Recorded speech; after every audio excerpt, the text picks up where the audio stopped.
تو السلام علیکم ورحمۃ اللہ وبرکاتہ جی، ہم یوزون جھیل سے نکل چکے ہیں اور اب ہماری اگلی منزل ہے ارزروم۔ ارزروم عربی میں نام ہے شہر کا، اس کا مطلب ہوتا ہے روم کی زمین۔ تو طرابزون کے ساتھ ساتھ ارزروم بھی بیزنطائن ریاست کا ایک بارڈر تھا۔ سو انشاءاللہ آج رات کو ہم وہاں پر ارزروم پہنچیں گے، اور یقیناً ارزروم ایک تاریخی شہر ہے۔ تو ہم انشاءاللہ وہاں پہ تاریخی عمارتوں کو اور تاریخی چیزوں کو دیکھیں گے، ان کو آپ کے ساتھ بھی شیئر کیا جائے گا، اور باقی ساتھ ساتھ ہم اس بات کے ساتھ ساتھ مناظر دیکھ ہی رہے ہیں کتنے حسین ہیں۔ نچلے کے پورشن میں تھوڑا موسم کلیئر ہوا ہے، بادل جھٹے ہیں۔ نیچے کے حصے میں جب دیکھیں گرین وادیاں کتنی پیاری اور خوبصورت ہو گئی ہیں، بالکل جیسے بارش سے دھلی ہوئی اور واشنگ ہو گئی ہے ان کی، اور سبحان اللہ آپ خود دیکھ سکتے ہیں، میں کیا اس کی تعریف کروں۔ تعریف تو خیر ان چیزوں کی کیا ہے، تعریف تو اس کے بنانے والے کی ہے کہ جس نے ان کو بنایا ہے۔ سبحان اللہ، اللہ تعالیٰ کی شان ہے، اللہ کی قدرت ہے، الحمدللہ اس کی تعریفیں ہیں جس نے یہ انعام عطا فرمایا، جس نے یہ توفیق عطا فرمائی، جس نے یہ آسانی عطا فرمائی کہ یہاں آپ آئے اور کچھ اللہ تعالیٰ کی بنائی ہوئی زمین کو دیکھنے کا موقع ملا۔ سو یہ میرے ساتھ ساتھ دائیں سائڈ پہ جو اوپر پہاڑوں سے پانی بہہ رہا ہے نالوں کے ذریعے وہ چل رہا ہے، اور وادیوں کی خوبصورتی تو چل ہی رہی ہے۔ تو یہ پورا علاقہ طرابزون کا علاقہ کہلاتا ہے۔ اس کے سائڈ پہ یہ اس وقت طرابزون سے تقریباً 90 یا 100 کلومیٹر کے فاصلے پر یہ سارے مقامات ہیں۔ اوپر جھیلیں تھیں جہاں ہم گئے، جو کچھ آپ کو دکھایا، اور یہ اب طرابزون اس جھیل سے نیچے کا سفر ہے، جس کے بعد پھر ہم مین ہائی وے پر اتر کر بلیک سی کے ساتھ ساتھ جاتے ہوئے ارزروم جائیں گے۔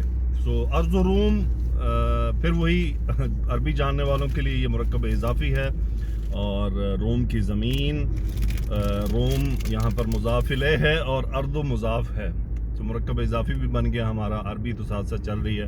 اللہ سے بہت دعا ہے اللہ اس سفر میں ہماری حفاظت فرمائے، اور بقیہ ماندہ سفر میں حفاظت فرمائے، اور اللہ سے دعا ہے کہ اللہ تعالیٰ اس سفر میں کی گئی میری تمام دعائیں قبول فرما لیں، میرے حق میں، ہم سب کے حق میں، سننے والوں کے حق میں، اور اللہ تعالیٰ تمام بیماروں کو شفا عطا فرمائے۔ اللہ سبحانہ و تعالیٰ میرے خاص شاگردوں کو جو مجھ سے عربی سیکھ رہے ہیں، جو مجھ سے اعراب سیکھ رہے ہیں، جو مجھ سے گرامر سیکھ رہے ہیں، اللہ تعالیٰ ان کے سینے کھول دے اور ان کو آگے پڑھانے کی توفیق عطا فرمائے، اور اللہ تعالیٰ میری یہ کاوش جو لوجہ اللہ ہے وہ قبول فرما لے، تاکہ میرے لیے شاید آخرت میں کچھ بخشش کا سامان بن جائے، اور میری وائف کی بھی کوششوں کو اللہ قبول فرما لے، میری اساتذات کی کوشش کو قبول فرمائے جو میرے ساتھ اس سفر میں، اس عربی کے سفر میں، اس سیکھنے سکھانے کے سفر میں، اس مرحلے میں میرے ساتھ ساتھ ہیں۔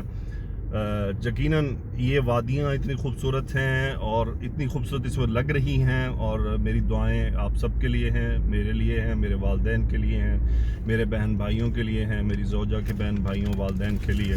اللہ سب کی مغفرت فرمائے، اللہ تعالیٰ ہمیں خاتمہ بالایمان عطا فرمائے، سننے والے جتنے بھی سن رہے ہیں اس وقت اللہ تعالیٰ ان کے والدین کی مغفرت فرمائے، اور جن کے والدین زندہ ہیں ان کے سایہ ان پر سلامت رکھے، اور اللہ تعالیٰ خاص طور پر ہم سب کو خاتمہ ایمان پر اور توبہ پر عطا فرمائے۔ پھر واپس اسی راستے کی طرف میں آپ کو لاؤں گا۔ دیکھیں میں روک نہیں پا رہا کہ میں کہاں روکوں سے مراد کہاں ویڈیو بند کروں، کہ ہر جگہ اتنی خوبصورت ہے۔ بہرحال دعاؤں کے لیے آمین۔ اللہم صلی علی محمد وعلی آلہ وسلم وبارک وسلم تسلیما کثیرا۔ اللہ تعالیٰ کی تعریفیں ہیں۔ دعا کا اصل جو طریقہ تو یہ ہوتا ہے کہ پہلے تو اللہ کی تعریف کی جائے، پھر نبی کریم صلی اللہ علیہ وآلہ وسلم پر درود بھیجا جائے، اور پھر دعا ختم کرنے کے بعد رسول اللہ صلی اللہ علیہ وآلہ وسلم پر درود بھیجا جائے، اور پھر آمین کہا جائے۔ یہ حدیث کے مطابق آمین کہہ لینے سے مطلب یہ ہے کہ دعا پر مہر لگا دی آپ نے۔ تو آمین کا ویسے تو عربی میں جو اس کا مطلب ہوتا ہے وہ تو ہوتا ہے یا اللہ استجب، یا اللہ قبول فرما لے، اور یہ آمین آپ کو پتہ ہے کہ عربی میں بھی بولا جاتا ہے، اردو میں بھی آمین، ہر زبان میں یہ لفظ آمین ہی کہا جاتا ہے، اور حتیٰ کہ جو یہودی اور عیسائی ہیں وہ بھی آمین ہی کہتے ہیں. پھر وہ یہ الحمدللہ ہمیں ایک تو ابر آلود نہیں مل رہی یہ وادیاں، اور اچھا سب سے بڑی بات یہ کہ چونکہ ہم اترائی کی طرف ہے نا تو یہ ویڈیو میں کلیئر آ رہی ہیں. کل جو میں جاتے ہوئے ویڈیو ریکارڈ کر رہا تھا تو اس میں یہ ڈارک سب ہوتا تھا، لیکن یہ اس وقت ڈارک نہیں ہے، یہ بہت ہی کلیئر ہے. اور سبحان اللہ، یعنی ایک ایک نظر پڑنا اتنا خوبصورت لگ رہا ہے کہ میں آپ کو لفظوں میں بیان نہیں کر سکتا. نہ تو مجھے شاعری آتی ہے کہ میں آپ کو شاعری کے ذریعے بتاؤں کہ اس کی کیا تعریف کی جائے. بہرحال اس کی تعریف وہی ہے جو آپ دیکھ رہے ہیں، اور یہ آپ کے کامنٹس بتائیں گے کہ یہ علاقہ، یہ والی ڈرائیو جو ہے 5-7 منٹ کی جو نیچے اترتے ہوئے میں نے ابھی کی ہے، یہ کیسی، اس میں آپ کو سین کیسے لگے، اس میں آپ کو منظر کیسا لگا. مسجدوں کی تو خیر کیا ہی بات ہے کہ مینار دور سے اپنی طرف کھینچ رہے ہوتے ہیں. کشش ایک ہے ان کے میناروں میں، ان کے مساجد کی میناروں میں پرکشش مینار انہوں نے رکھے ہیں. یہ ایک چھوٹا سا بیچ میں علاقہ آیا ہے. اچھا، اوپر میں جب اوپر کی طرف سفر کر رہا تھا تو چھوٹی چھوٹی دکانیں تھیں، ان کے سامنے بھی پارکنگ کی لائنیں بنی ہوئی تھیں. یعنی اتنا زبردست انہوں نے انتظام کیا ہوا ہے کہ پارکنگ کی لائنیں جو ہیں وہ موجود ہیں. کہیں ہمارے تو مری جیسے شہر میں چلے جائیں تو آپ کو، حالانکہ اچھا خاصا بڑا علاقہ ہے اور ایک فیمس اور پاپولیٹڈ ٹورزم کا علاقہ ہے، وہاں ایسا انتظامات نہیں ملتے. ایک بھیڑ ہوتی ہے لوگوں کی تو چلیں ٹھیک ہے، وزٹرز ہیں، لیکن نہ گاڑیاں کھڑی کرنے کی کوئی جگہ، نہ گاڑیاں کھڑی کرنے کا کوئی سلیقہ. یہاں پہ ہر بندے نے تمیز سے گاڑی کھڑی کی ہوئی ہے، کوئی روڈ بلاک نہیں کسی نے کسی کا کیا ہوا، بلکہ احساس کرتے ہیں کہ کہیں راستہ نہ بند ہو جائے. تو کہیں پہ مجھے غلط پارکنگ نہیں ملے گی، کسی نے کوئی غلط پارکنگ کی ہو. پھر وہی آپ دیکھ رہے ہیں اترتے ہوئے وادی کا منظر کتنا ہی سہانا ہے، اور گرینری کی تو کیا ہی بات ہے. دائیں بائیں، اوپر سائیڈ پر، لیفٹ رائٹ، تمام گرین ہے. پہاڑ تو پورے گرین ہیں، ڈھکے ہوئے ہیں اپنے گرینری میں. اور الحمدللہ یہ مناظر پھر آنکھوں کو موہ لیتے ہیں اور مجبور کرتے ہیں کہ ان کی تعریف کی جائے. یہ ون وے روڈ ہے، ہم ایک طرف سے جانے والی اور دوسری طرف سے آنے والی ٹریفک ہے. اور چونکہ روڈ اچھا ہے، ٹریفک کا رش نہیں ہے، اس لیے مجھے یہ موقع مل رہا ہے کہ میں آپ کے ساتھ کچھ اس قسم کا منظر شیئر کر پا رہا ہوں. کیونکہ اگر یہاں پر ٹریفک زیادہ ہوتی تو میرے لیے یہ کام اتنا آسان نہ تھا. سرنگوں کو یہاں ٹنلی کہتے ہیں، ٹنل اور ٹنلی. یہ تو انگلش میں انہوں نے لکھا ہوا، تو میں نے پرانے جو ان کے کچھ حصے دیکھے اس میں ٹنلی. ایسے یہ پولیس والے کی انہوں نے گاڑی 3D میں بنائی ہوئی ہے. بعض دفعہ تو ایسے لگتا ہے جیسے پولیس والا کھڑا ہوا ہے، ٹریفک والا. میرا خیال ہے پاکستان میں موٹر وے پر بھی ایسے شبیہ موجود ہیں. پھر وادیوں کے بیچوں بیچ ایک سڑک گزر رہی ساتھ. اب لیفٹ سائڈ پر میرے وہ نالا بہہ رہا ہے پانی کا، جو خیر نظر تو نہیں آ سکتا کیونکہ سڑک اس سے بلند ہے، لیکن ابر آلود نہ ہونے کی وجہ سے اور موسم اچھا ہونے کی وجہ سے، صاف ستھرا ہونے کی وجہ سے، اور خاص طور پہ اس وقت لائٹ کا جو سورج کی جو ہماری طرف لائٹ آتی ہے اس کی وجہ سے یہ ریکارڈنگ بہت بہترین ہو گئی ہے. یعنی مجھے فیل ہو رہا ہے کہ this recording is going very well. Commentary کے لیے بھی بندے کے پاس الفاظ چاہیے ہوتے ہیں. ابھی میرا دماغ ریکارڈنگ، ڈرائیونگ، باتیں اور 3-4 جگہوں پر چل رہا ہے. لیکن اللہ تعالیٰ نے یہ بھی بڑی مشین بنائی ہے انسان کا دماغ جو ہے، کہ ایک وقت میں کتنی جگہوں پر سوچ رہا ہوتا ہے، کتنی جگہوں پر چل رہا ہوتا ہے. یعنی جسم کے تمام اعضاء ایک وقت میں ایک ہی کام کر رہے ہیں. دل ہے تو دھڑک رہا ہے، پمپنگ کر رہا ہے، ہاتھ ہے تو اس نے پکڑا ہوا، بس ٹھیک ہے، عضلات اس کے کام کر رہے ہیں. لیکن دماغ ایک ایسی چیز ہے کہ جو انسان کی ہمہ وقت کئی چیزوں پر سوچ رہی ہوتی ہے، اس کے ذہن میں کتنی چیزیں جو ہیں وہ گھوم رہی ہوتی ہیں اور وہ چل رہی ہوتی ہیں. یہ بھی اللہ تعالیٰ کی، یعنی آپ تخلیق کی طاقت دیکھ لیں کہ یہ دماغ بظاہر تو دماغ ایک پانی کی طرح کی ایک چیز ہے، ایک لیکوڈ جیسا ہے، اس کو اگر کھول لیا جائے، لیکن سبحان اللہ، اللہ نے اس کو کیسا بنایا ہے کہ وہ سوچتا ہے ایک وقت میں کئی جگہوں پر. یہ بھی انسانی اعضاء ہمارے بھی تمام مشینوں جیسے ہی ہیں، مشینوں جیسا کام کرتے ہیں. بہرحال اسی طرح پھر مناظر میں سے گزرتے ہوئے پہاڑوں کی کٹائی بھی آپ کو نظر آ سکتی ہے کہ کہیں کہیں پر پہاڑ بہت ترچھے ہیں. اچھا یہاں پر مجھے پورے سفر میں ایک لینڈ سلائڈنگ کا جہاں پہ چانسز تھے وہاں اس کے بڑے اچھے انتظامات دیکھنے میں آئے, اور باقی لینڈ سلائڈنگ کی الحمدللہ اللہ حفاظت فرمائے. ہر سفر کرنے والے کی لینڈ سلائڈنگ سے بہت خطرناک چیز ہے, اور یہاں پر خیر ابھی تک میرا مشاہدہ یہی ہوا کہ الحمدللہ محفوظ جگہ ہے یہ.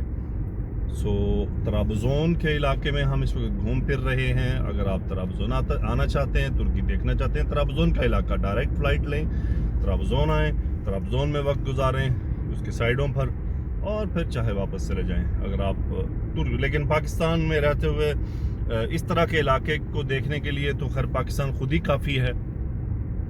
البتہ جو ایسے علاقوں میں جیسے ہم ایسے ڈیزرٹڈ ایریے میں رہتے ہیں وہاں کے لوگوں کے لیے خیر یہ ایک یوں سمجھے ایک پوائنٹ ہے جہاں آ کر وہ تھوڑا ریلیکس فیل کر سکتے ہیں اور خود کو یہ ان مناظر میں گم کر کے تھوڑے اپنے مائنڈ کو ریفریش کر سکتے ہیں. دماغ کی ریفریشمنٹ بھی بہت ضروری ہے. میں مسلسل سر درد کا مریض بن گیا تھا, اور الحمدللہ 5واں دن ہے آج مجھے سفر میں گاڑی بھی ڈرائیو کر رہا ہوں. آلموسٹ میں 1300 کلومیٹر گاڑی چلا چکا ہوں, اور ڈفرینٹ مقامات پر تھکاوٹ, چلنا, پیدل, وزٹنگ, سب کچھ کیا, لیکن الحمدللہ سر درد نہیں ہوا. تو اس کا مطلب دماغ کو کچھ ریفریش کرنے کے لیے کچھ ایسا سوئچ چاہیے تھا کہ جو اس طرح ہوتا ہے نا کمپیوٹر پہ ہم رائٹ دبا کے ریفریش پر کلک کرتے ہیں یا F5 دباتے ہیں, تو دماغ کے لیے بھی کچھ ایسا F5 ہے. یہ سنیں F5 کا کام کیا ہے کہ میرے پورے سسٹم کو اس نے ریسیٹ کر دیا ہے. مجھے نہ پیٹ کا پرابلم ہوا, نہ مجھے بدہضمی کا پرابلم ہوا, نہ مجھے سر درد ہوا, نہ مجھے اور کہیں کوئی تکلیف ہوئی. حالانکہ میں نے اس دوران کوکا کولا بھی پی کئی بار, اس میں بھی مجھے یہ کہ نہ گلا خراب ہوا, ورنہ قطر میں تو میں آدھی 2 گھونٹ پی لوں تو میرا گلا پکڑا جاتا ہے, اور سر درد تو میری جان چھوڑتا ہی نہیں تھا. میں یعنی گولیاں کھا کر تھک چکا تھا سر درد کی. روزانہ 4-6 گولیاں, اور ہائی پوٹینسی. دوسرے چوتھے دن ہسپتال جا رہے ہیں انجیکشن لگوانے, سر درد ہو رہا ہے نہیں جا رہا. سبحان اللہ, یہ غور کرنے کی بات تھی میرے لیے کہ یہ آج 5واں دن ہے اور مجھے سر درد نہیں ہوا. بہرحال الحمدللہ. چلیں اگلی ویڈیو کے ساتھ ملیں گے. یہ ذرا کلپ لمبا اس لیے ہو گیا کہ یہ ایک تو ڈرائیو کے ساتھ تھا, اور مناظر ایسے تھے کہ میں بار بار نہیں چاہ رہا تھا کہ میں بار بار اس کو روکوں, بلکہ میں چاہ رہا تھا کہ ایک ہی ڈرائیو میں آپ کو کچھ مناظر دکھا دیے جائیں. سو انشاءاللہ اگلے کلپ میں آپ سے پھر بات ہوتی ہے. جی تو ارز و روم کے راستے پر رواں دواں ہے. تقریباً 1.5 گھنٹے 2 گھنٹے کا سفر ہمارا باقی ہے الحمدللہ. لیکن کمال سفر, کمال جگہیں. بیچ میں ایک ٹنل آئی جس کی لمبائی 11 کلومیٹر تھی, 11 سے 12 کلومیٹر. اچھا مزے کی بات, اس 12 کلومیٹر سے پہلے جو سین تھا وہ انتہائی گرین, سرسبز, گھنے درخت, اور تقریباً 7 ڈگری ٹمپریچر تھا, 5 ڈگری 7 ڈگری اس طرح سے, اور ٹھنڈا. اچھا ٹنل کے بعد فوراً سے یہ پہاڑ آ گئے, اور اس ٹنل کے بعد جو پہاڑ تھے ان پہ درخت بہت اس طرح سے جیسے آپ دیکھ رہے ہیں, یہ اس طرح سے درخت تھے. یہ میرا خیال ہے ہمارے پاس گلگت بلتستان میں بھی کچھ ایسا ہی انوائرمنٹ ہے, کچھ اس کی ریزمبلنس گلگت بلتستان سے ملتی ہے. وہاں پہ بھی ایسے ہی درخت ہوتے ہیں اور ایسے ہی تھوڑے ڈرائی پہاڑ ہیں. تو ماشاءاللہ منظر جمیل, درختوں کا کلر سبز اور yellow. In 600 meters, turn right onto Erzurum Pazarıyolu Yolu, Rizespir Yolu. So new road ہے, لیکن وہ ٹنل کمان تھی, مطلب ختم ہونے کا نام ہی نہیں لے رہی تھی, اور وہاں پر کوئی وہ اس کا لکھا بھی نہیں ہوا تھا, تو میں نے اپنے میٹر سے اندازہ. Turn right onto Erzurum Pazarıyolu Yolu, Rizespir. جی تو ارز و روم کے راستے کی طرف رواں دواں. میں خود کو روک نہ سکا کہ میں یہاں پہ گاڑی روکوں اور آپ کو یہ منظر دکھاؤں. سبحان اللہ, کتنا زبردست منظر پیدا ہو رہا ہے. پیچھے وہ سورج کی کچھ روشنی, بادل, پہاڑ, اور یہ وہ روڈ ہے جو اوپر کی طرف آ رہا ہے. سبحان اللہ, بہت ہی خوبصورت لگ رہا ہے.